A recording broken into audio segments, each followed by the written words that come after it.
Hello, welcome.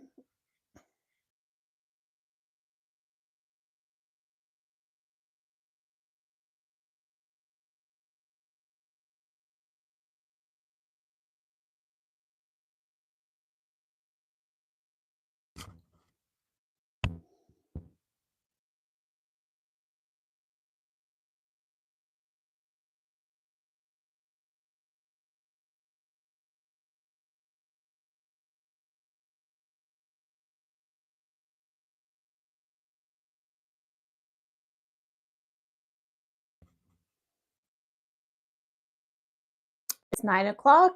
It's Monday motivation, and I am hoping everybody can hear me.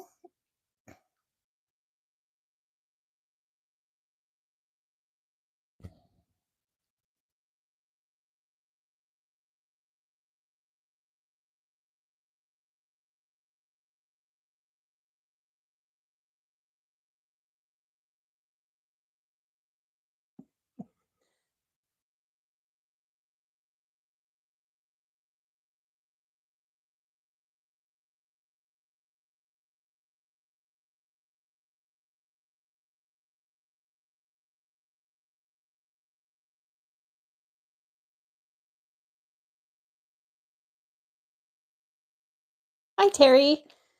Can you hear me?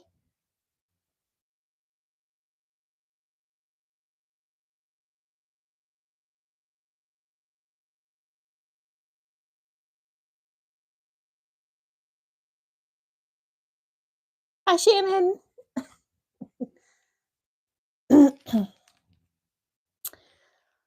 Okay, so today is Monday motivation, and it has been a doozy of a week for me. We have been having some sort of personal issues and oh good. I'm glad. Okay. Thank you, ladies, for letting me know that you can hear me. So, we have been having some personal issues that have sort of distracted us from work, my husband and I. So, he hasn't been getting some of the renovation stuff done. And we, it seems like summer has already been here for quite some time, but it really hasn't. I know it's just the beginning of June, but we have so many outdoor projects to get done that it already feels like it's half over. So, anyways, he didn't get a whole lot of work done over the weekend. I didn't get a whole lot done. So, it just kind of puts us behind. But before the end of summer, we need to get our house painted, which means he has to get all of that trim work, kind of check it out, make sure that there's not a lot of dry rot. And we're having a leak on our porch. So he's got to figure out where that is, get that fixed before we get everything painted. And it seems like, it just takes a while to kind of get all that done. And I have some traveling and some guild stuff to do. So then, my work sort of gets behind. But the motivational quote for this week is "You only fail when you stop trying." And I feel like that has been, one of the anthems of my life is that I just never stop trying. I'll try new things, I'll figure it out. I'll decide whether that's something I want to try again or not.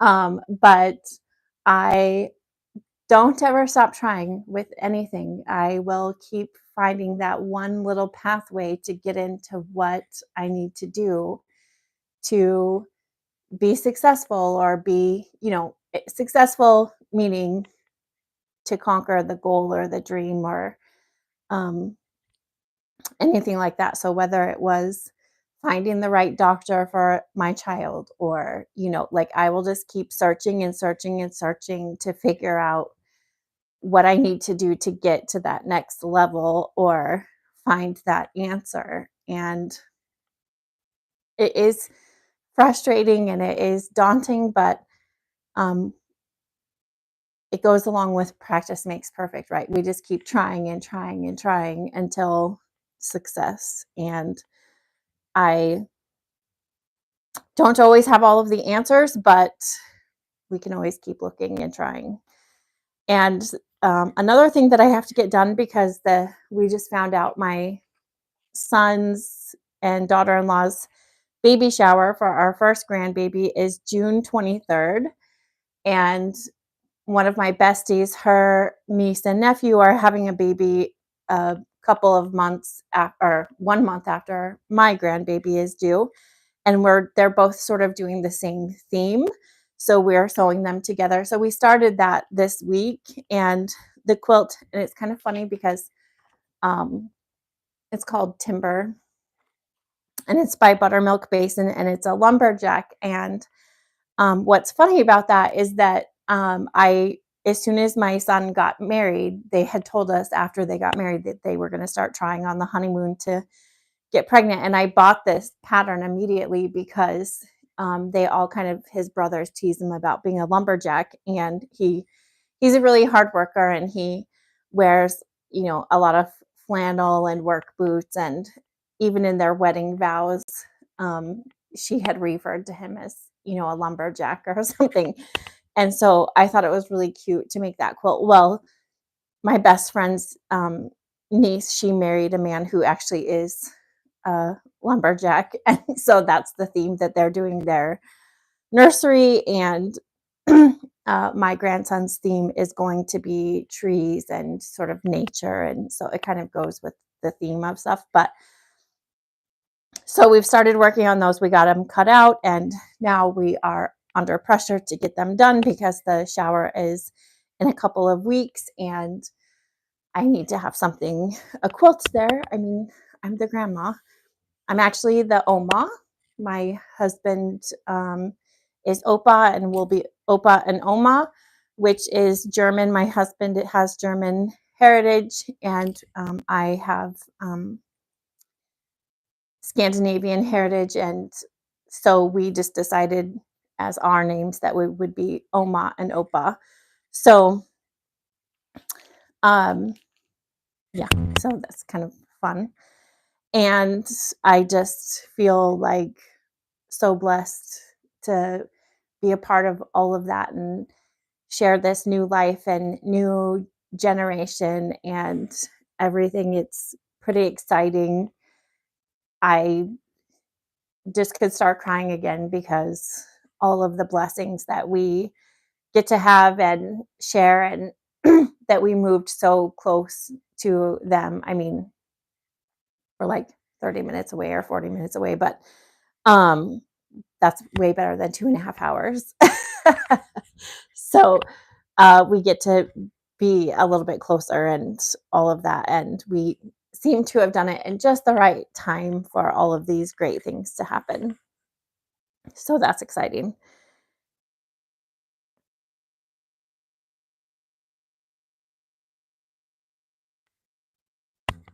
So another thing, I found a bunch of clearance fabric, and I was so excited about it because I thought they would be so cute for aprons. So I don't know if you can see this, but it's like smiley faces on toast and eggs and donuts and pancakes. Oh my gosh, so cute.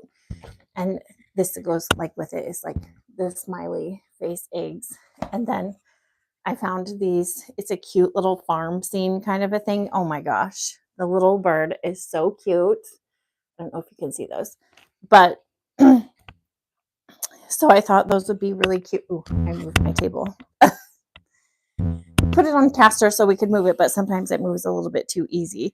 So this one is Poppy Cotton, which I love all of their stuff, honestly. Farm Fresh, Sunshine and Happiness, which is so adorable. It's pink. It's a farm theme, kind of goes with my stuff. And the smiley face eggs and bacon are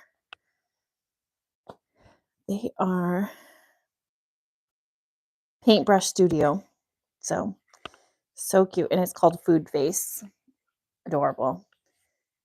And Paintbrush Studio has really good solids. I love their solids too. It's a nice feel to them. Another thing that I kind of wanted to share, which I thought was just a sweet blessing, Jerry Ann Massey from Annie McHugs, she sent me just out of the blue this little bag, and it has some scripture in it and just little memento. So it's called the Faithful Remnant. I don't know if you guys have heard of this. I had never heard of this, but I thought it was such a beautiful gesture. And so it has this like decorative skeleton key, which is really beautiful. And then a little hook to put on your keychain with the red ribbon. And it also has this little vial with mustard seeds because in Matthew, I believe, he talks about the faith of a mustard seed, and all we have to have is the faith of a mustard seed to move a mountain. And I remember that because that was the scripture that popped into my head when I was in Haiti, and I had an experience that has kind of stuck with me. But in the Faithful Remnant, she has this little card, and it says, in the early part of the story, the fall of Jericho, Joshua 2, Rahab was promised by the Israelite spies that she and her family would be saved if she hung the scarlet cord in her window. Why a scarlet cord? It was a conspicuous marker identifying her as a believer in the Lord God Almighty. We, as believers and followers of Jesus Christ, are part of the faithful remnant. This remnant and key declare Jesus is the way, the truth, the life. Jesus is the key. And then it goes on. So if any of you would like a copy of this, just let me know and I will send a picture to you. Thank you, Jerry Ann. That was beautiful. I had never met her before, and she sent that along.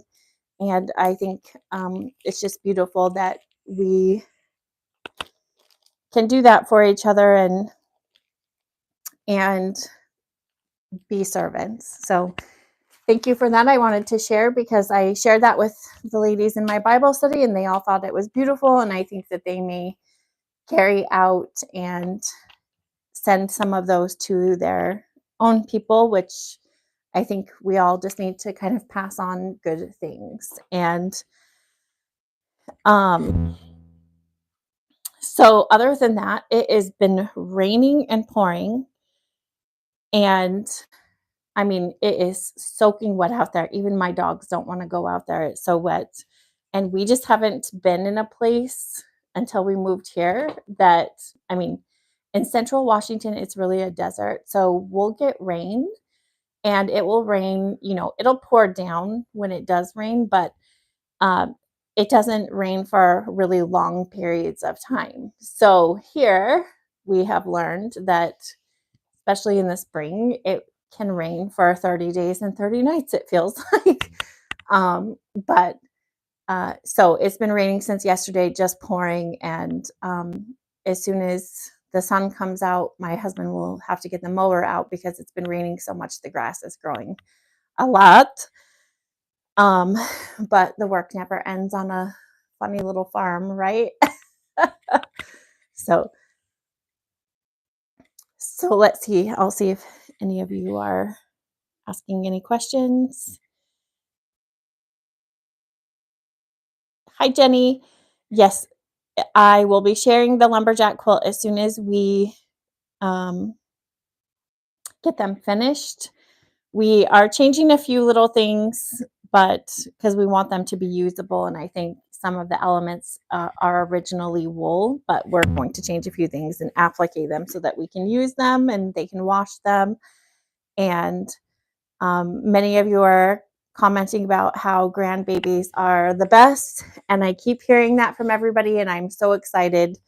One of my besties is the only one in our friend group that is a grandmother so far, and she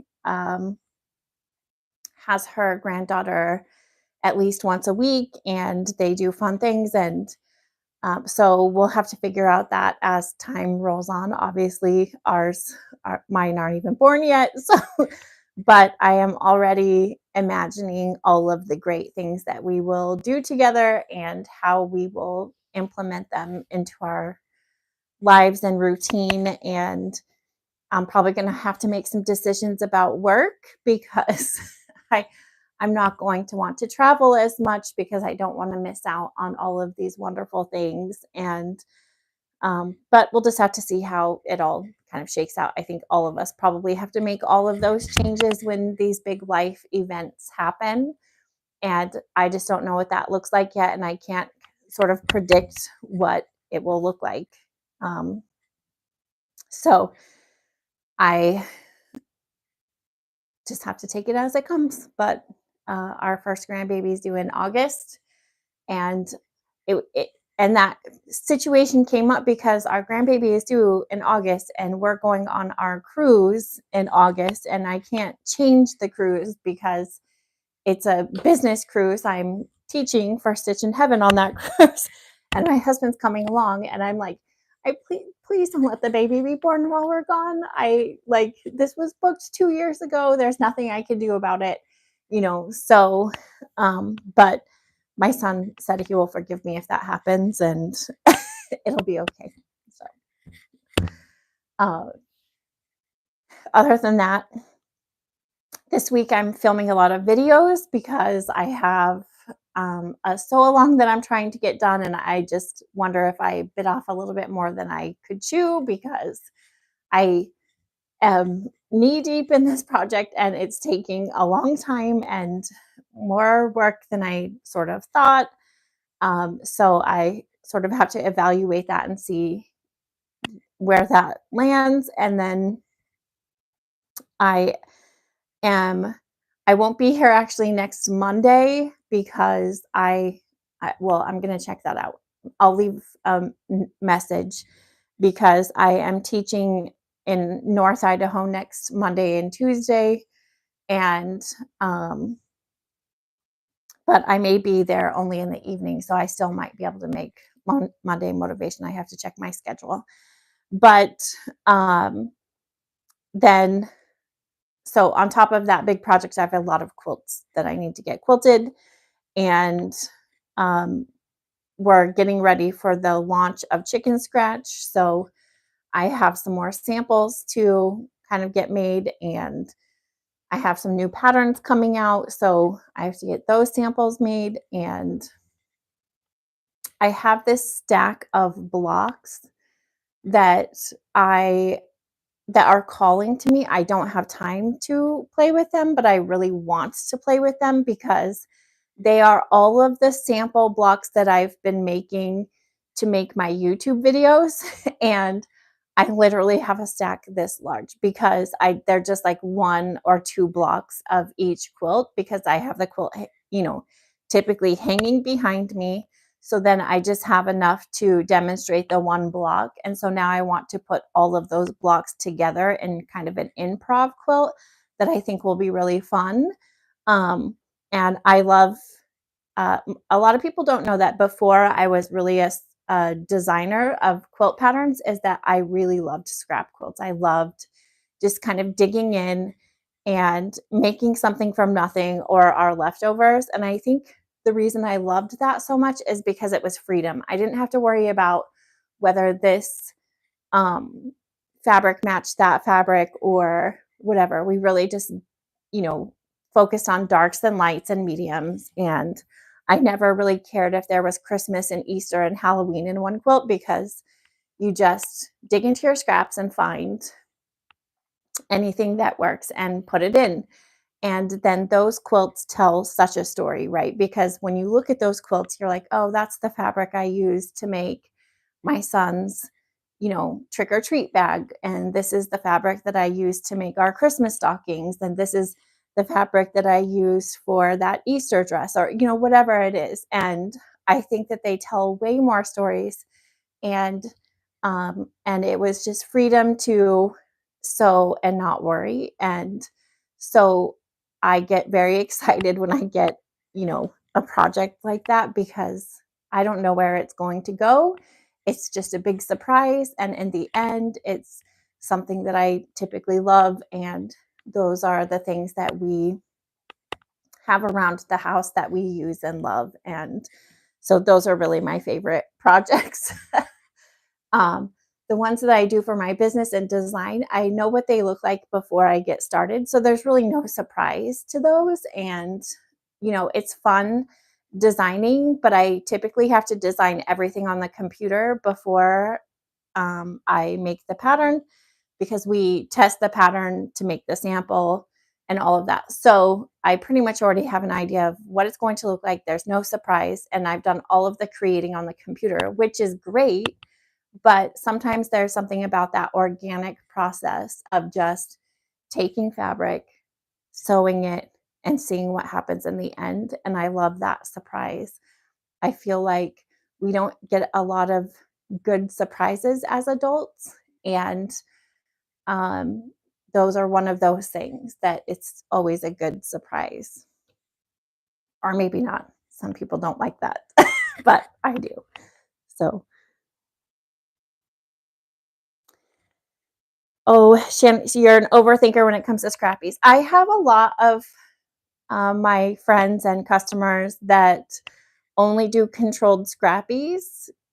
I think that there's a couple of ways that people approach scrap quilts. There's my way, which is complete freedom. I don't, you know, have all of these rules, but then I have some that, organize their scraps in such a way that it is very controlled. So it doesn't even look like a scrap quilt in the end because it's very controlled. But I sort of early on subscribed to like the Bonnie Hunter style of scrap quilts. I don't have her like latest books, I think, but I started following her blog many, many years ago when it was just a little blog with a bunch of free patterns. And so I have a couple of I have her several first books, maybe like the first 5 books or something.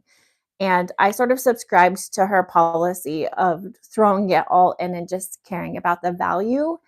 And, I love the way all of her quilts turn out. And that's, I did that too. And I've um, I also really love Jen Kingwell patterns, and I've made several of her quilts. And my gypsy wife quilt, yeah, I literally would just take handfuls of scraps and find a piece that would work, cut it to the one that I needed. And that was the one, I made it several years ago that had all of the stripes. And I did the same thing with all of the stripes. I didn't make sure that it was, tone on tones or whatever. I just kind of did it.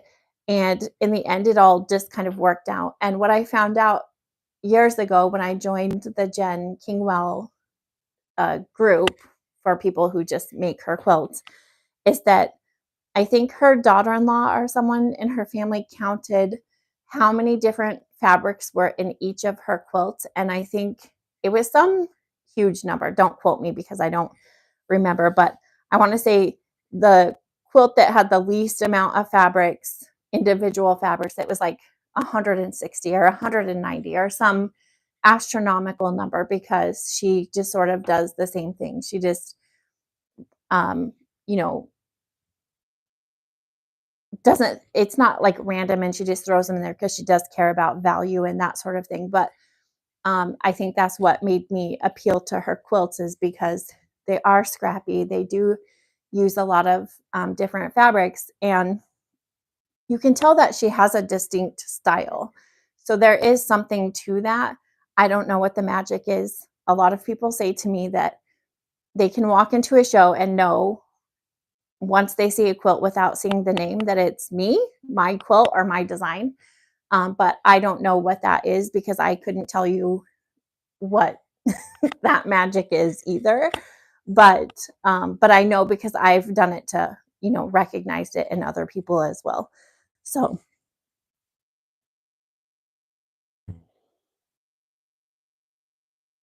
yes, Shannon, I love Jen Kingwell patterns. I have so many. I've made several, and I even made Long Time Gone 2 times, I think, because I loved the process of that quilt so much.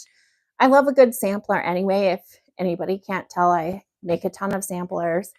And I think the reason I love a sampler, and it's the same reason I love to quilt a sampler. Um, when I quilt a sampler, if someone hands me a quilt and it just has 30 of the same blocks, it sort of gets redundant when you're quilting it. Like I could put a feathered wreath in every single one of those. It will look beautiful, but my brain will get tired of doing that. I do it all the time, but it's just not fun after you get to number 15.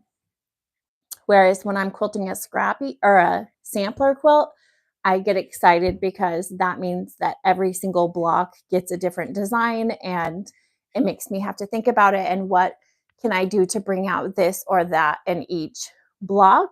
And I think that that's the same with making a quilt, a sampler quilt, is that you just never get bored. There's always something new to learn or a different way to look at it or just different pieces, so you're not doing the monotonous things. Sometimes I do need a monotonous project to sew just so I don't have to think about anything. But I do love a sampler quilt, which is probably why I'm so attracted to Jen Kingwell patterns because, well, first of all, you always learn something new with a Jen Kingwell pattern because they're like pretty difficult, most of them. And at least for me, because I don't do a lot of hand piecing. So, I have to try to convert it or figure out the easier way to accomplish what I want to accomplish or do it the hard way. And then it just takes me forever and a day to get it done. So I'm actually been working on a Dear Jen for a couple of years because I started it before we moved and I just haven't gotten back into it. But yes.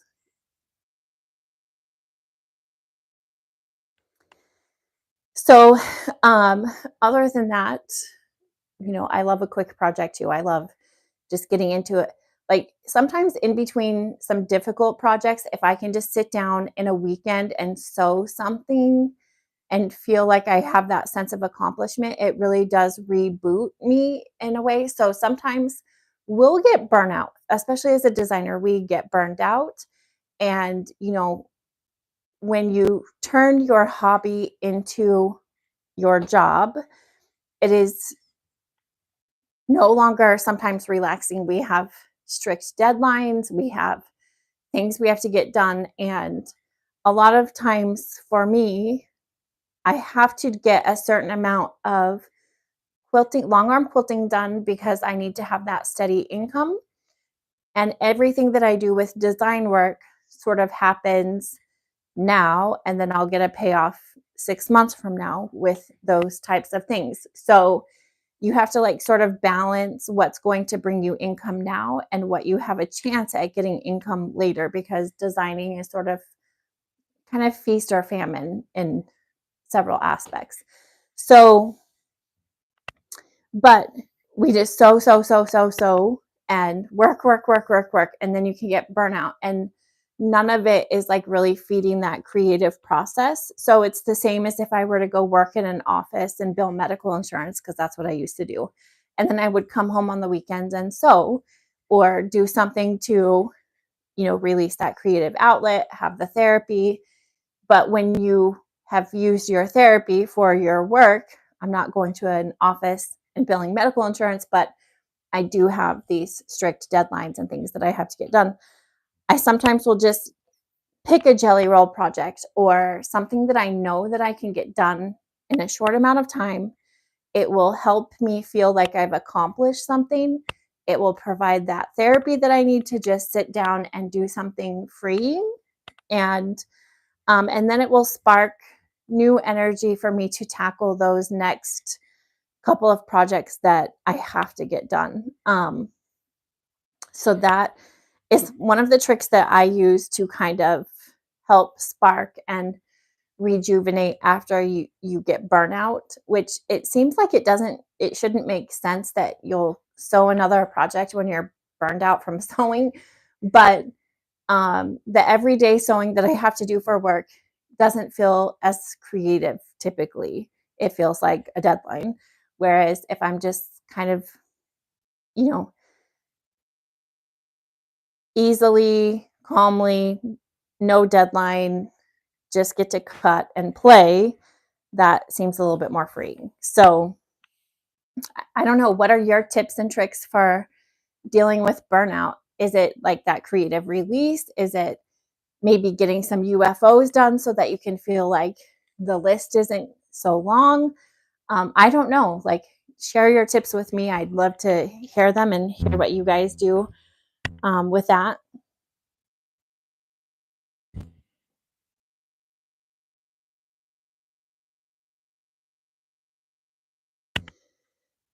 Other than that, let's see what else we have going on this week. Um, I, well, I'm just trying to get everything caught up really because I have been so far behind in the last week. Um, but I also, one of my favorite cooking channels is this lady called Rachel, and her channel is called Rachel Cooks with Love. And I started following her channel because I was learning how to make authentic Mexican food. And there's a couple other channels that I really love for that is Views on the Road and a couple others. Because we've just spent 20 years, and I've spent 20 years in Central Washington, which maybe a lot of people don't know, but it is very rural, and we have a huge Hispanic population, and we had more Mexican restaurants than regular restaurants where I lived, and we got very spoiled with Mexican food. And we had two Mexican markets in town, and one of them was just a couple blocks from our house actually.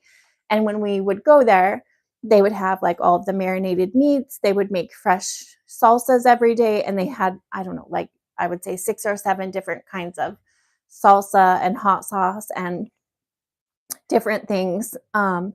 And they would make the homemade tortillas right when you ordered them.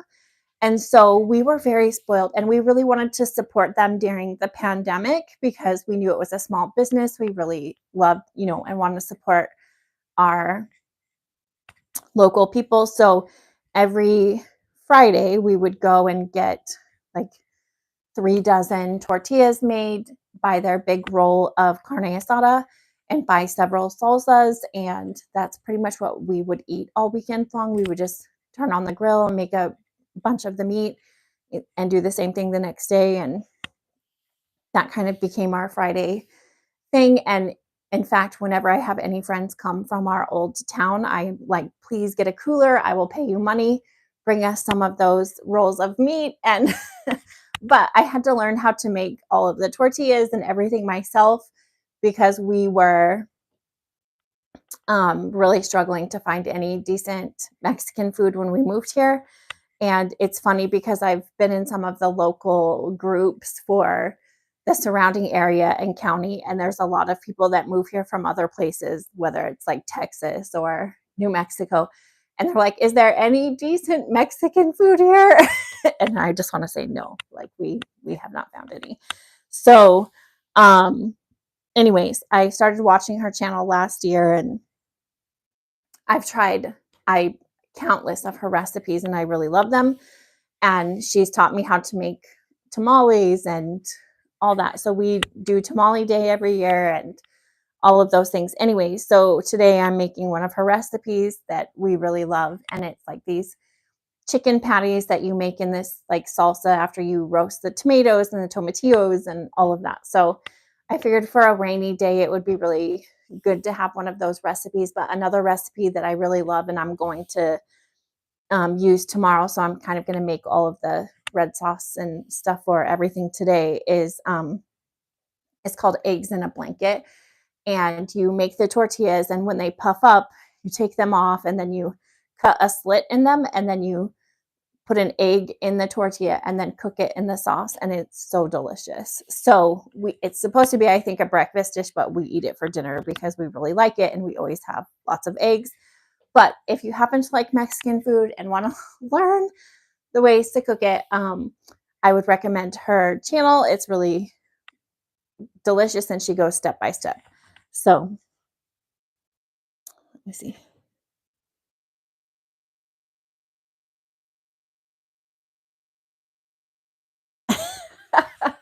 Okay, Roger says Odie and Faith are here, and they cannot say anything because they're watching it on TV. But thank you, Roger, for being the spokesperson for my friends. And happy Monday, Odie, um, and I love you, Faith and Roger. Thank you for coming. And Shannon says sometimes a way to uh, help with burnout for her is to clean out her studio. And the funny thing about that is that I realized when I was unpacking and getting the little pink barn ready and unpacking my stash is that I had a lot of UFOs and I also have a lot of kits. And I think that I was feeling very, what's the word? Um, I was feeling very, on some of the kits that I have bought, I just think, when did you think you had time to do this? I don't know. Like I um, think that I have enough projects, not even just projects that I've started, enough projects for when I retire to last me for the rest of my lifetime. So I don't know. I was feeling very ambitious but I loved actually sorting out all of my stuff. When we packed up the studio to move, it was the last room that we packed up because I worked until the last day. And I really didn't have time to go through a lot of stuff. So I had to go through it when I was unpacking it. And I don't actually buy a lot of stuff for my personal stash anymore because I have so much work to get done that I don't do it. And I find, I want to dig into my personal stash a lot, but if someone can't buy the fabrics to make a project that I put out into the world, it upsets about half of the population. So I have to be very particular about which projects I do that with. And so anyways, but it's kind of sad sometimes. And I was kind of going through that a couple weeks ago. What should I do? I really want to dig into my stash for this, but I don't know if I can do that because I don't want to upset people, because if they can't find the fabrics that I have, then they're going to be upset. And so I have to sort of make those decisions. It's another one of those things as a designer that I didn't really understand, because as a regular quilter, before I started the design business, I didn't really ever look at other people's fabrics. I would just look at the design or something. But I've realized now as a designer that that's not really how everybody's mind thinks, which, obviously should make sense, but it didn't at the time. So, um, so yeah. Um, so any other questions? I love to answer questions. I Instead of just rambling on about a bunch of random things. Today would also be a really good day for soup, honestly, but I already have all of the ingredients for the the Mexican dish, and I really have been wanting that. We I also have to call my poor dog. I don't know. He's Red. He's a dog de Bordeaux, or a French Mastiff. He's the He's a hooch dog, the same kind of dog that is in Turner and Hooch. I need to call the vet today because he's been having some arthritis issues, and I think we need to get him a new med. But so that's on my list for today. And we also have these two cats that we got last summer to be barn cats, but my husband can't put them in the barn because he thinks it's cruel. Anyways, we have to get them fixed, and one of them is in heat and is driving me crazy. It's not as terrible as some cats have been, but so I need to make that. So we'll be going to the vet soon. That's another thing on our list today. Um, the other thing that I wanted to get done, and I've started one of them and I haven't started the other, but I don't know if you guys have seen these, and I wanted to share this because they are so adorable. And I just got their email and they came out with a bunch of other designs, but I found these at a show, and I don't know. Have you seen these floor canvas kits? She's been to several shows, and she has all of these designs, and you buy the kit. The pattern is for you. She gives you like a QR code and you download it, but it's BEHG Designs handbag.com. So it's HANDBEHG.com. Anyways, it comes with all of the stuff to make the kit, and you make floor rugs for your floor and studio. So I have one with little chicks and eggs, and I have this one, it's a Christmas one with gnomes, if you can see that. And anyways, so cute. She has snowmen and Christmas lights and like all the seasons of everything. And she just sent out another email, and I want to get these done so that I can take pictures of them, but I have the perfect places for them. And I have this one because it's in the package, but my other one is out of the package because I've already started kind of cutting it out and everything, another UFO. But I'm going to have some very cute rugs as soon as they're done. But I don't have any affiliation or anything. I'm just sharing because I'm a sucker for a good, cute project. And because it's not another quilt, it's a rug for your sewing room or nursery or whatever. So I want to kind of look to see if they have maybe a lumberjack one to use for a baby rug. And I'm going to go look at their website. But they're very reasonable, I think, for the project, and they're washable and, all of those things. So just check that out if it's a project that you think you might be interested in. And so adorable. Shannon, I'll post a link down below when I post this, but it's handbag.com, and it's hand and then BEHG.com is the thing. And the patterns are so adorable. Thank you, Roger. We are so excited to be grandparents, and I don't know how many people I think everybody knows now. I mean, they're so far along. So, but this grandchild is going to have so many aunts and uncles. Well, I guess, yeah, two aunts, but even my daughter-in-law has only a brother. So this, all the uncles, because we have 4 boys, and so they're all just very excited. And the fact that it's a boy, they're all very excited because everybody's already thinking about all of the basketball games and like all of the stuff, because all of our kids played sports and did all those things. So everybody's just very excited. So far they have decided on the name Odin, which is it's a god or something, like a Scandinavian god, Odin. I don't know, but I don't say anything about anything because I just remember when we were going through names with our babies, how everybody had an opinion. So I've just told them that I will love the baby no matter what. They could name it anything and I would, be supportive.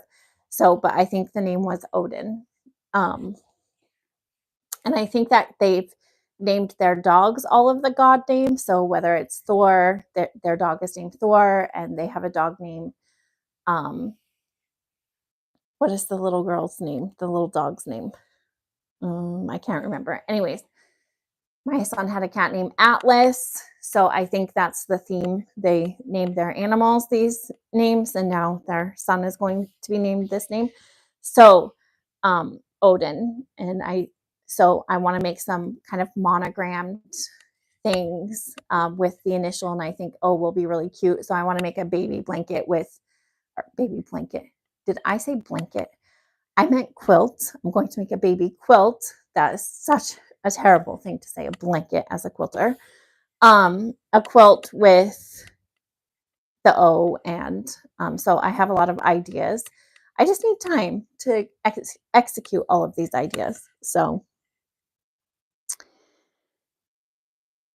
oh yes, Odin, god of war. I couldn't think of what it was, but I think Odin is Thor's father, right? Yes, I think that's how it worked. And their Thor is like this huge Great Dane, and he's absolutely beautiful, but huge dog. Yeah. And I love huge dogs too. So, okay. So it is 9:44. We have 1 minute left, and I am going to sign off and say thank you. And again, the quote for today was, you never fail until you stop trying. So keep trying whatever you're working at this week and keep going because it does pay off in the end. I know that for a fact because it does for me. And I hope that you guys all have a wonderful week, and please share any of your tips of how to get out of burnout. I think that that is a good thing for us to all share. And I hope that you have a fabulous week and get a lot done. Have a great day. Bye.